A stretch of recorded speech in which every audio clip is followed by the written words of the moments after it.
agama itu milik Allah.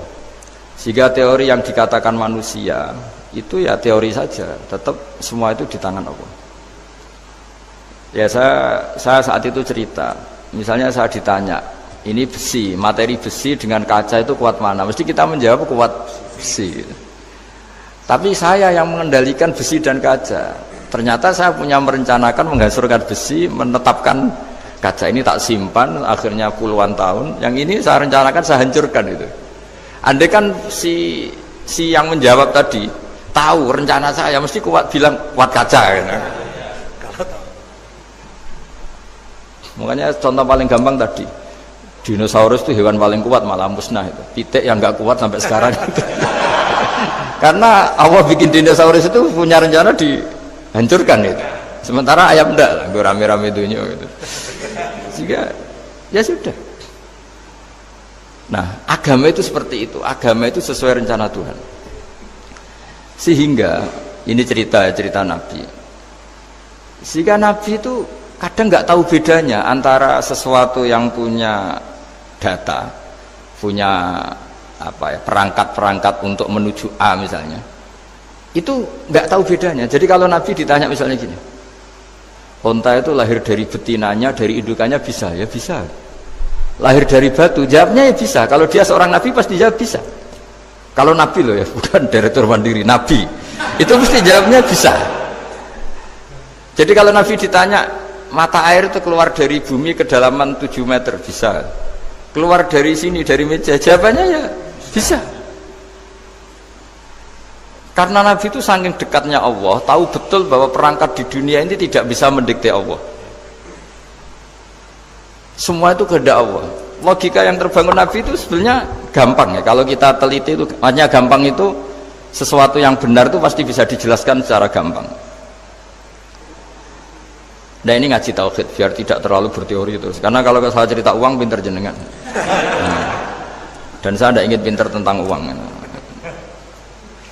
Tak beri contoh. Tidak ini supaya nanti kalau sampean suatu saat meninggal ketemu Mungkar Nakir itu tahu cara menghadapi. Nanti tak warai tekniknya. Tak warai tekniknya. Bocorannya. Bocorannya tadi. Makanya ada cerita agama ini baik sekali. Orang bocorkan ujian nasional itu kriminal, bisa ditangkap Pak Rosidi itu. Tapi agama ini pertanyaan Mungkar Nakir dibocorkan semua kiai, itu nggak ditangkap sama Mungkar Nakir. Harusnya kan rugi karena ini pertanyaan, tapi semua kiai kan sudah membocorkan. Nanti pertanyaannya di kuburan itu man rabbuka, Tuhanmu siapa, agamamu apa, itu kan sudah dibocorkan. Tapi itu nggak dianggap kriminal. Sementara kita sekolah SD, sekolah SMP bocorkan soal itu dianggap kriminal. Padahal kalau harusnya boleh. Maksudnya kalau menuruti teori itu harusnya boleh kan. Wong pertanyaan Mungkar Nakir saja dibocorkan kan. Ada dasarnya kan? Ya tapi kan tidak ada itu. Harusnya boleh. Tapi kan terus jadi nggak ujian kalau dibocorkan itu. Tidak ada itu. Harusnya boleh. Tapi kan terus jadi nggak ujian kalau dibocorkan. Jadi dibocorkan. Kurang apanya baiknya agama ini? Pertanyaan sepenting itu dibocorkan dan kiai-kiai gak ditangkap sama Mungkar Nakir ya ada itu. Saya ulang lagi ya supaya kita ingat fitrah salimah. Soal Anda modern monggo lah, tapi saya sebagai kiai akan ngajari kalian tentang fitrah salimah. Jadi kalau kamu itu benar-benar beragama, ini misalnya kertas, ini lempengan baja. Kalau kamu beragama, ya terserah jenengan. Karena bisa saja ya terserah jenengan. Karena bisa saja kertas ini arsip nasional. Baja ini tak niatkan, tak luluhkan, tak hancurkan. Sehingga kalau kita ngomong ya secara materi harus ditambahi, secara materi kuat baja ya Allah. Tapi secara substansi jenengan ya terserah jenengan, monggo. Nah, di sini yang mulai orang lupa itu karena selalu menjawab pasti kuat baja. Kata pasti ini yang akhirnya orang menghilangkan teori beragama. Berdasar logika.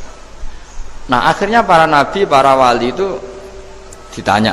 Saya punya kitab karangannya Abdul Hamid, orang alim. Kitab itu dulu saya ngaji lama sekali, sampai sekarang saya pelajarin. Manusia itu dijebak hukum adat, padahal adat itu ya tidak terlibat. Misalnya kalau ada telur jadi ayam normal gitu. Ya tadi, indukan unta melahirkan unta normal itu, indukan sapi melahirkan sapi normal. Tapi kalau para nabi itu bilang ya nggak normal. Nggak normal artinya tetap ada kekuatan Tuhan. Indukan unta tahu apa tentang unta?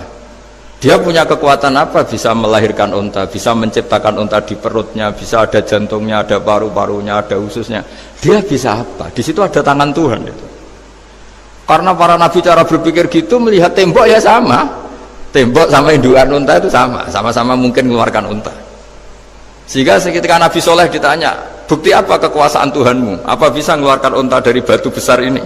Jawabannya Nabi Soleh ya bisa, ya bisa. Dan mukjizatnya Nabi Soleh masyhur itu, keluarlah unta dari batu. Karena secara teori ya tadi, coba unta indukan itu apa seorang profesor, apa seorang ilmuwan sehingga bisa menciptakan anaknya itu. Apa dia terlibat dalam menciptakan jantungnya, paru-parunya, ususnya? Kan enggak juga. Telur bisa apa coba? Gobloknya bukan main telur itu kan. Tapi bisa mengeluarkan ayam, dia bisa apa? Nah, para nabi, para wali itu tahu semuanya itu kekuasaannya Allah. Nah, kalau karena kekuasaan Allah, bedanya apa dengan tembok? Makanya Nabi Muhammad ketika di padang pasir, semua sahabat bingung, nggak ada air, ya Nabi santai aja. Ini gimana Nabi gak ada air, nanti orang mati kehausan. Nabi ya santai aja. Kamu ingin air katanya. Iya. Nabi nunjuk apa itu ya sudah, terus ada air. Ada yang keluar dari jemarinya, ada. Karena Nabi itu gak tahu bedanya antara ini mungkin dan tidak mungkin, tuh gak tahunya itu ya semuanya itu Allah. Kalau kamu kan gak, wah daerah gini gak mungkin ada air. Ini kan padang pasir. Air itu biasanya di daerah hutan gini malah berteori macam-macam. Seakan-akan tidak ada Tuhan. Jadi kalau orang nggak bakat wali pasti berpikirnya gitu. Makanya nggak wali-wali itu memang nggak bakat, karena itu kan artinya menafikan kekuasaannya Allah kan. Seakan-akan Allah tidak mampu bikin air di situ. Tapi kalau Nabi santai aja. Makanya Nabi Ibrahim ketika mau dibakar ya santai aja. Menurut beliau api bisa apa? Jadi itu meskipun hukum adat itu ya selalu berjalan. Normalnya api yang membakar, di padang pasir normalnya ya nggak ada air, normalnya batu ya nggak mengeluarkan onta. Tapi kamu jangan terjebak oleh keseharian yang Anda lihat. Tetap di balik itu ada kekuasaannya Allah Subhanahu wa Ta'ala. Nah, ini yang namanya iman. Dengan iman seperti itu nanti ketika kita mati itu ya santai saja. Ketika kita hidup ya tidak tahu oksigen itu apa masuk ke tubuh kita sistemnya kayak apa, jantung kita ada ikut bikin, paru-paru kita. Artinya zaman kita hidup pun sebenarnya kita tidak bisa ngelola kehidupan, itu tidak bisa. Nah kalau sama nggak bisa, nanti setelah mati juga tidak bisa.